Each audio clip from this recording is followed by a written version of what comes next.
Hello everyone, welcome to compass family. আমি বিশাখা, আপনাদের সাথে আবারও দেখা করে আমি খুব আনন্দিত। তো আজকে 31 ডিসেম্বর অফ 2023, আমরা 2024-এ আজকে রাত্রি 12টার পর আমরা ইন করব। তো আজকে তো সবার কিছু না কিছু প্ল্যান আছে। আজ খুব একটা ভাইটাল ডে, বছরের শেষ এবং বছরের শুরু সবারই খুব একটা ভাইটাল ডে থাকে। তো সবারই কিছু না কিছু প্ল্যান আছে। তো আমার সেভাবে কোনো কিছু প্ল্যান করা পসিবল হয়নি। দ্যাটস ওয়াই আমি ভাবলাম তাহলে একটু অন্য কোনো জায়গায়, কোনো কমন জায়গা বা যেটা খুব ফেমাস জায়গা, সেখান থেকে ঘুরে আসি। তো সকাল সকাল রেডি হয়ে রওনা দিলাম গোপাল মাঠে অবস্থিত শিবশক্তি ধামে। এই ধামটি যাওয়ার জন্য দুর্গাপুর স্টেশন থেকে রানীগঞ্জ বা অন্ডালের যে কোনো বাসে যাওয়া যেতে পারে। আবার সিটি সেন্টার থেকেও রানীগঞ্জ বা অন্ডাল যে কোনো বাস নিয়েই যাওয়া যেতে পারে। আমি যদিও গেছিলাম আমার প্রাইভেট ভেহিকেলেই। তো প্রথমেই ঢুকেই এন্ট্রান্সের বাঁদিকে যেটা দেখতে পেলাম, প্রথমেই চোখে পড়লো একটা সুন্দর বাঁধানো পুকুর, আর তার পাশ বরাবর সুন্দর বাগান, বিভিন্ন রকমের গাছপালা। এই পুকুরের পাশ বরাবর লম্বা রাস্তা দিয়ে হাঁটতে হাঁটতে এক জায়গায় এসে একটি এন্ট্রান্স আছে, এবং এই এন্ট্রান্সের ভেতরে গেলেই পুরো মন্দির চত্বরটিতে প্রবেশ করা যায়।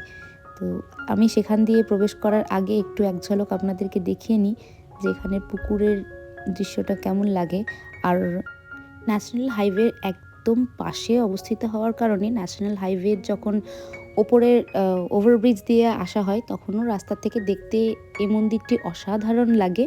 কিন্তু আমি যেহেতু সেই রাস্তা দিয়ে আসিনি, তাই এখন আপনাদের সেটা দেখাতে পাচ্ছি না। হয়তো পরে কখনো কোনো ভিডিওতে দেখাবো, বা যারা দুর্গাপুরে থাকেন বা যাতায়াত করেন এই রাস্তা দিয়ে তারা অবশ্যই দেখেছেন যে ন্যাশনাল হাইওয়ে থেকে এই মন্দিরটি দেখতে কতটা অপূর্ব লাগে। এই মন্দিরে যদি আপনি পুজো দেওয়ার উদ্দেশ্যে যান তাহলে এই মন্দিরের বাইরেই যে পার্কিং এরিয়া রয়েছে সেখানে সংলগ্ন কিছু দোকান রয়েছে, যেখান থেকে আপনি পুজোর প্রসাদী এবং ফুল, বেলপাতা আর ধূপ, মোমবাতি যেগুলো পুজোতে লাগে সব কিছুই কিনে নিতে পারবেন, এবং এরপরে আপনি ভেতরে মন্দিরে পুজো দিতে ঢুকতে পারেন। মন্দিরে ঢুকেই প্রথম আপনি যেটা ফিল করতে পারবেন সেটি হচ্ছে মন্দিরটি ভীষণ পিসফুল একটি জায়গা। আপনি যদি আস্তিক হন, আপনি যদি ঠাকুরের বিশ্বাসী হন তাহলে অবশ্যই পুজো দিন।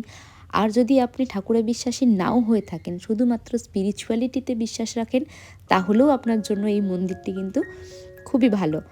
আর যারা শুধুমাত্র পজিটিভ এনার্জি, পজিটিভিটিতে বিশ্বাস করেন, তারাও অবশ্যই একবার এই মন্দিরটি ভিজিট করতে পারেন, কারণ এই মন্দিরে পজিটিভ ভাইবস প্রচুর পরিমাণে রয়েছে। আর আমার সবথেকে ভালো যেটি লেগেছে এই মন্দিরের, সেটা হচ্ছে এই মন্দিরের পিলার। প্রত্যেকটি পিলারে ভীষণ নিখুঁতভাবে খোদাই করে বিভিন্ন দেবদেবী মূর্তি এবং তার সাথে বিভিন্ন ধরনের নকশা আঁকা রয়েছে, যেটি আমার সত্যিই ভীষণ নজর কেড়েছে। আর সর্বসম্মুখে বিরাজ করছেন স্বয়ং মহাদেব মাতা পার্বতীর সাথে, এবং সামনে শিবলিঙ্গটিও খুব সুন্দরভাবে সাজানো। আপনি গিয়ে এখানে পূজা দিতে পারেন। এই মন্দিরের ভেতরের জায়গাটিও অনেকটাই বড় হওয়ার জন্য মন্দির অঞ্চল ভীষণ ছিমছাম, শান্ত এবং লোকজন অনেক কম। আর সব থেকে ভালো ব্যাপার হলো আপনি নিজে মন্দিরের ভেতরে গিয়ে নিজের হাতে পুজো দিতে পারবেন। তো আমি গেছিলাম পুজো দিতে, পুজোর সময় ফোন অ্যালাউড ছিল না, সেই কারণে তো পুজোর ছবি আমি তুলতে পারিনি।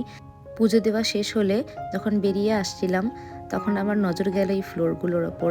টাইলসের সাথে এত সুন্দর মিনাকারি ডিজাইন করা আছে, এত সুন্দর নকশা করা আছে যে চললেও মন ভালো হয়ে যায় এখানে। তারপর গিয়ে এই এন্ট্রান্সটা যেটা রয়েছে, আমরা এটা দিয়েই প্রথমে ঢুকেছিলাম। তো এখানে আমি বেশ কিছু ছবি তুলেছি। আর জায়গাটি খুব সুন্দর, এখানে ডিরেক্ট সানলাইট পড়ে এবং ভীষণ খোলামেলা, ভীষণ ভালো হাওয়া চলাচল করে এই পুরো মন্দির চত্বর জুড়ে। এর ডান দিকেই রয়েছে একটি যজ্ঞকুণ্ড।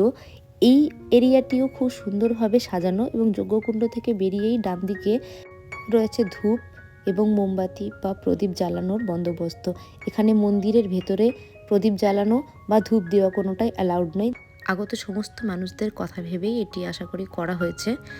এতক্ষণ আমি শুধু সামনের দিকটাই দেখছিলাম মন্দিরের, কিন্তু এখানকার ডিজাইন, এটির রং আমাকে এতই অ্যাট্রাক্ট করছিল, তো আমি ভাবলাম যে পুরো মন্দিরটাই একবার ঘুরে দেখি, মন্দিরের একটা রাউন্ড নিয়ে দেখি। এটার মন্দিরের সামনেই যেটা দেখতে পাচ্ছেন যে একটা সিঁড়ি রয়েছে, এটা শুধুমাত্র একদিকেই না, এগুলো প্রত্যেক দিকেই রয়েছে এই সিঁড়িগুলি, এবং এই সিঁড়িগুলিতে খুব সুন্দর ডিজাইন করা আছে ময়ূর, এবং দেওয়ালের মধ্যে যে লোটাস এবং বিভিন্ন রকমের আরও নকশা রয়েছে।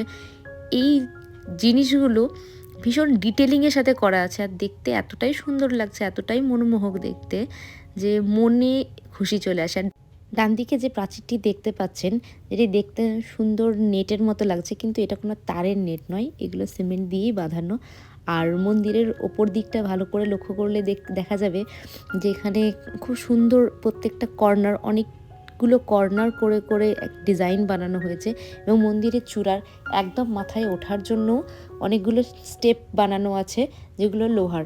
এখানের ওপরে মন্দিরে একটি ধ্বজা লাগানো আছে, এবং আশা করি সেটি প্রতিদিন পাল্টানো হয়। আমি এই ব্যাপারে একদমই শিওর নয়, কারণ প্রত্যেক দিন আমি এই মন্দির ভিজিট করি না, তো এটি দেখে মনে হলো প্রতিদিন না হলেও অন্তত কখনো কখনো অবশ্যই এই ধ্বজাটিকে চেঞ্জ করা হয়। তো এবার ঘোরাফেরা, পুজো এবং ছবি তোলা, ভিডিও সব কিছুর পালা শেষ। তো এখন আমি ফিরবো বাড়ি, তাই বেরিয়ে পড়লাম এখন এই মন্দির চত্বর থেকে। আপনাদের এই ভিডিওটি কেমন লাগলো এবং এই মন্দির সম্পর্কিত কোনো ইউনিক কোনো তথ্য যদি আপনাদের কাছে থাকে তাহলে আমাকে অবশ্যই কমেন্টে জানাবেন। আজকের মতো এটুকুই, আবার আপনাদের সাথে দেখা হবে আমার নেক্সট ভিডিওতে। সুস্থ থাকবেন, ভালো থাকবেন, এবং নতুন বছর আপনার জীবনে অনেক অনেক খুশি আর একরাশ আনন্দ নিয়ে আসুক। নতুন বছর খুব ভালো করে কাটাবেন। সবাইকেই অসংখ্য ধন্যবাদ আমার পাশে থাকার জন্য।